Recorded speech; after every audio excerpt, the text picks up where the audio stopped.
Trauma cycles occur when one or both partners get triggered and move into a fight or flight response. The couple stays stuck, unable to move forward as long as each partner is in their protection. Now, the goal of de-escalating trauma cycles is for the couple to begin to recognize their defensive or protective move and how that perpetuates or continues the cycle. I often say cycles are triggered by unmet needs and they are perpetuated through the protection, meaning they continue through the use of our defenses.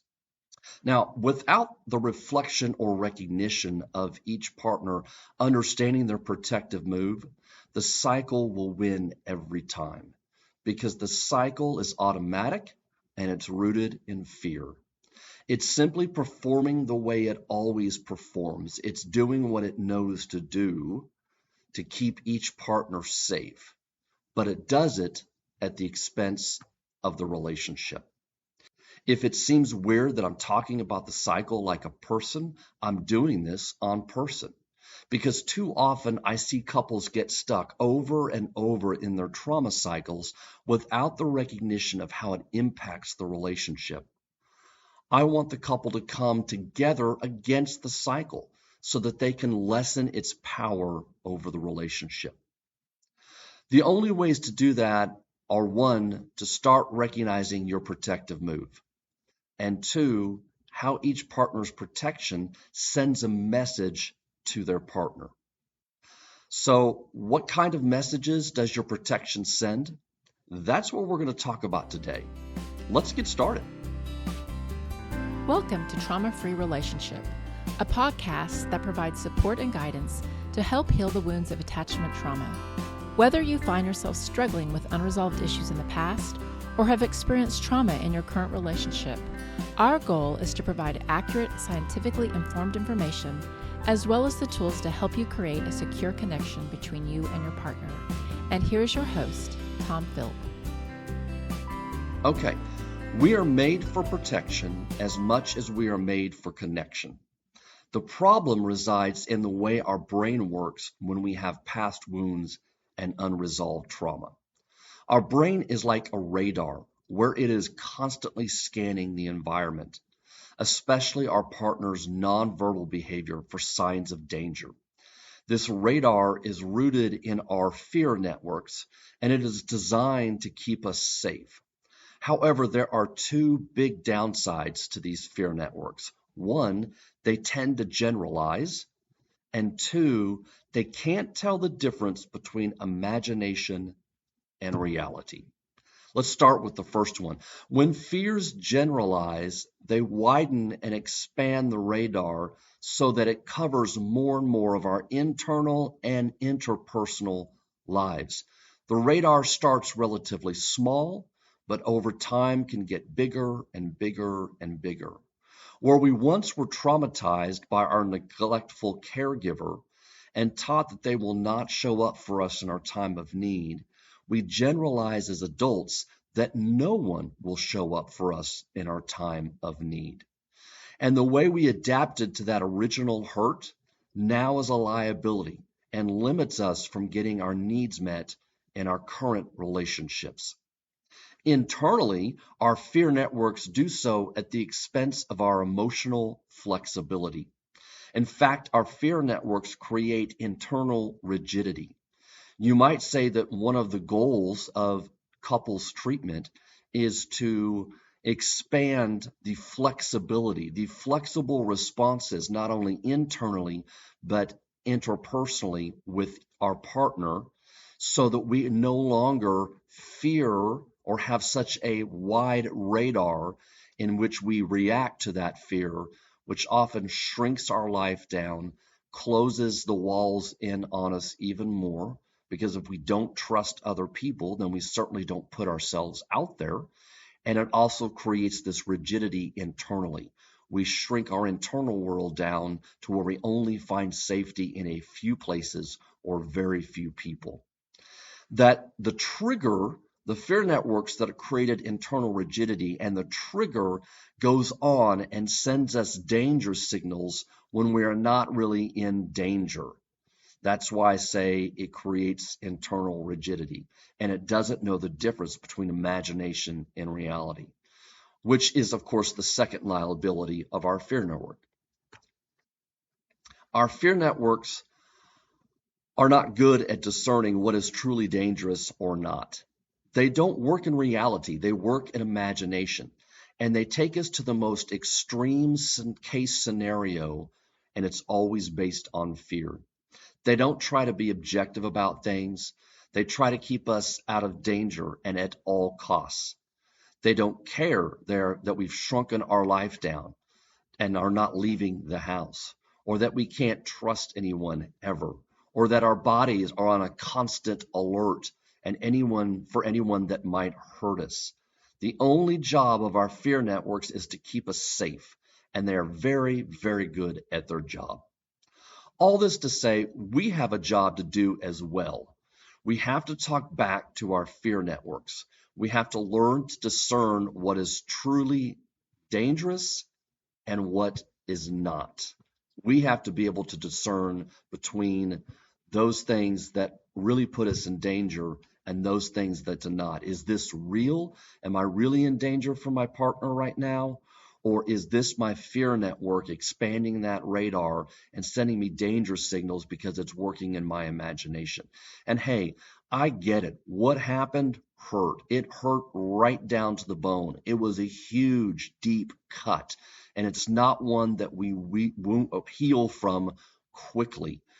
But if we allow that wound to broaden and we allow that radar to continue to grow throughout our lives, then it does so at great expense of our own sense of happiness, our own sense of safety in our body, and feeling actually safe with another human being.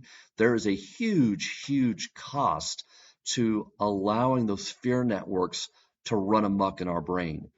And so I say that because we have to start on some level fighting back. I'm not being Pollyannish about this. I don't think that trauma goes away overnight. I don't think it's always as simple as just better self-talk. Give yourself a little pep talk. That's not what I'm saying. But what I am trying to say is at some point we have to decide that we're not going to give our fear networks power over every aspect of our lives. And we have to start determining, is this a place where I'm really in fear, or is this a place where I'm not? And differentiating that a little bit, the reality of what's happening versus my imagination of what my fear networks are telling me is happening. And this is why it's important to recognize not only our protection, but how our protection shows up in the relationship from our partner's point of view. And this empathy is important because your partner's protection is hitting you in a certain way. And I want them to have empathy for you as well. In other words, I want them to be able to see the message that they are sending you through their protection, because you're sending a message to them through your protection as well. When these fear networks take over, when they close the gap and they can no longer differentiate between what is really, where we are really in danger from our partner and when our imagination is sort of running amok, if you will, this is really important because our defenses show up, our protection shows up. That move we make that keeps us safe, whether it is pulling away and shutting down, whether it is putting pressure on our partner to resolve the issue immediately, whether it is compartmentalizing, or whether it is overwhelming anxiety, whatever kind of move we make in those moments sends a message to our partner. And that message is really, really important, that we begin to understand how our defenses perpetuate those cycles, because that's exactly what happens. When our defenses show up, we cut off any ability to be vulnerable and to reconnect and repair, get back to a place of connection with our partner. And it's precisely because our defenses send a message to our partner, and it's usually a negative message. Now, the other thing that is important to know about the messages our defensive behavior is sending is that the message may not at all be linked to the intention. Let me say that again, because this is really important. The message that gets sent through our protection may not be the intention of the sender. The message that gets sent through our protection may not be the intention of the sender. When I'm in my protection, I'm just trying to be safe. This is what my body knows to do to keep me safe in these moments of discord. But I also recognize that sends a message to my partner. But that is not necessarily the intention I'm trying to send. My intention isn't to send a negative message to my partner, but this is how it comes over and land. This is why it's so important to, one, not only understand what your defensive behavior is, but two, how is this hitting my partner? Can I have empathy for that? Can I look through their eyes and stand in their shoes and understand how my defensive behavior is received by them? That's why I think this podcast today is so important, because if we can begin to get that, then we can begin to truly have empathy for that message in those cycles, during those cycles in real time, and we can begin to de-escalate and make different choices. Now, this is important because our brain, and especially our fear networks, often interpret being hurt as someone intentionally trying to hurt us. That's the way our brain works. It's not just that I got hurt, but it is that my partner is trying to hurt me. And as I just mentioned, we have to separate that out. The message that is sent, the hurt I may feel, the nonverbal message I pick up on, is not necessarily what my partner is trying to send. So another job we have, in addition to separating out our imagination from reality, so to speak, is to separate our hurt and our pain and our sadness we feel from our partner's intention. So what are some of the messages our defensive behavior can send our partner? Well, I've broken them down, or broken these up rather, into the attachment styles, anxious and avoidant, because each style can send a different message. The anxious partner, the way they move into their protection, sends a different kind of message to the avoidant partner than what the avoidant partner that moves into their protection, what their messages send to the anxious partner. So we're going to go through these just one by one. Let's start with the avoidant messages that get sent to the anxious partner. So let's recap here just briefly. An avoidant partner tends to feel like the anxious partner is trying to steal or take their autonomy. They value their autonomy highly.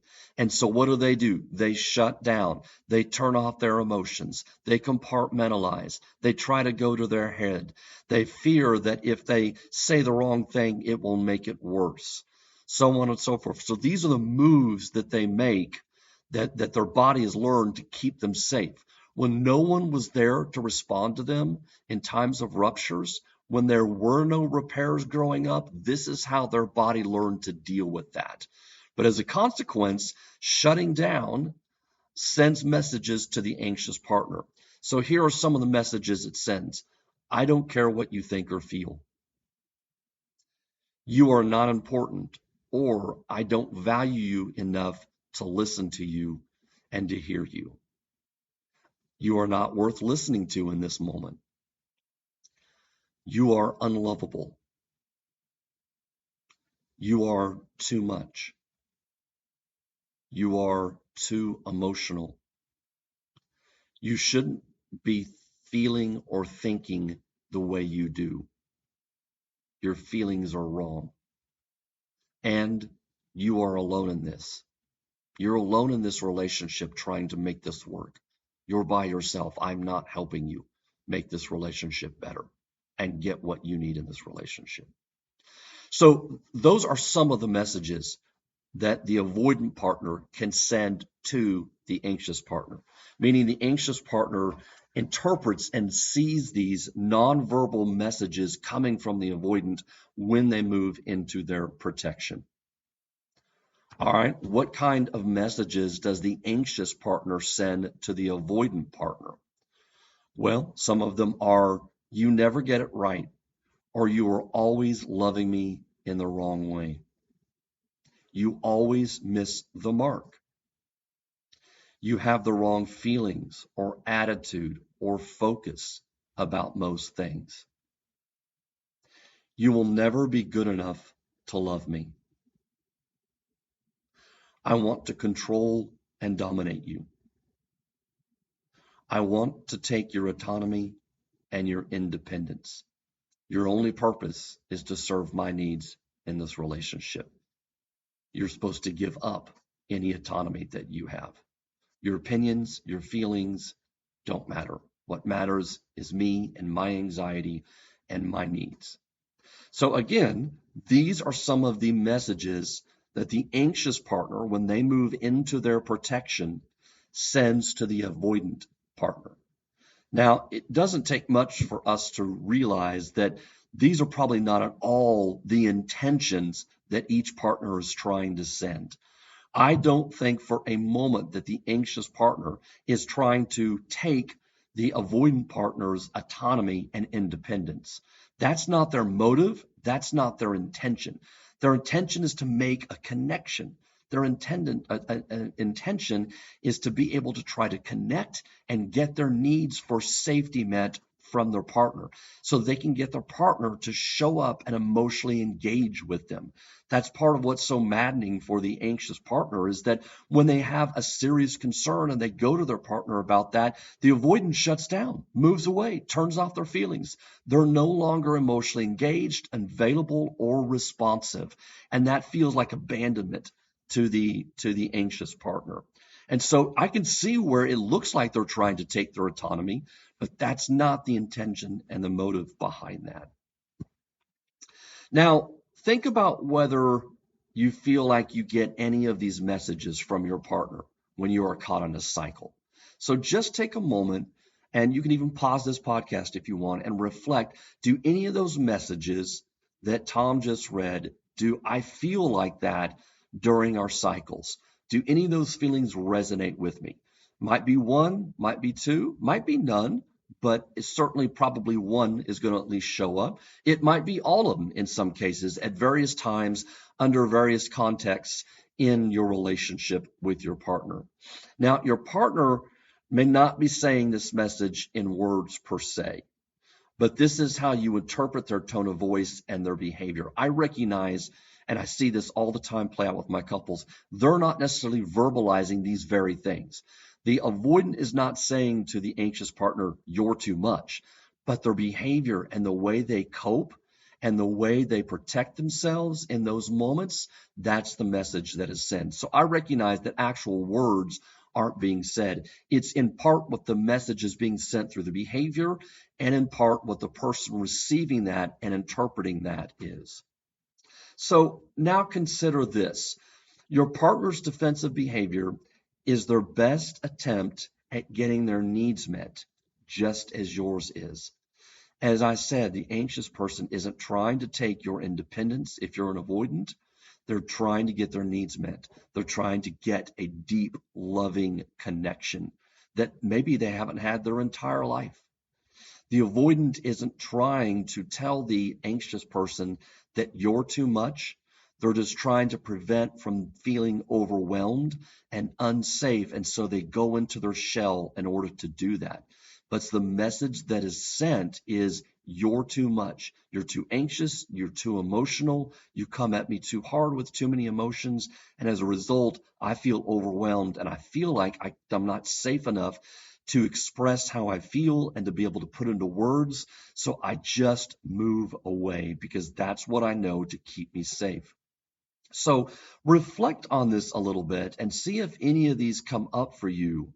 And I want you to consider that again, what they are doing is their best attempt at getting their needs met in the relationship. You and your partner are using the best emotional tools that you have available to get your needs met in the relationship. You're using all your tools available, and so is your partner. And that the message does not always equal the intent. I think that's one of the big takeaways here. I hope that you're hearing is that the message you're sending is not equal to the intent. And I say this all the time to my couples, and I'll tell them, hey, I understand that this isn't what you're trying to say, but you can understand how that message gets sent by your actions. And usually I get nods. Usually, yes, I get that. That makes sense. I understand that. When you can internalize that piece of information, that when I shut down, it sends a message to my partner. If you get what that message is, and I mean, you viscerally get it, you can really feel that, you are one step closer to being able to de-escalate your cycles, and you are one step closer to understanding how your protection is talking to your partner. And together, you guys can come against the cycle and not give it power over the relationship. Well, I hope you found this interesting, thought-provoking, if nothing else. As always, feel free to reach out. And as always, I really appreciate everybody listening. I get some great feedback from everybody. And I keep pumping these things out because, again, I've got so much that I feel like I want to say and I want to communicate. This information I feel like is so important for people, for couples to know, and individuals as well, of course. Anybody with past trauma that is trying to make a relationship work. I have got a heart for you, and I hear you, and I know how difficult that can be. So until next time, thank you again for listening, and we'll talk to you then. Thank you for listening to Trauma-Free Relationship, a podcast for the healing of attachment trauma. You can find us on Facebook, Instagram, or our website at traumafreerelationship.com. Be sure to look for our next episode on your favorite streaming service.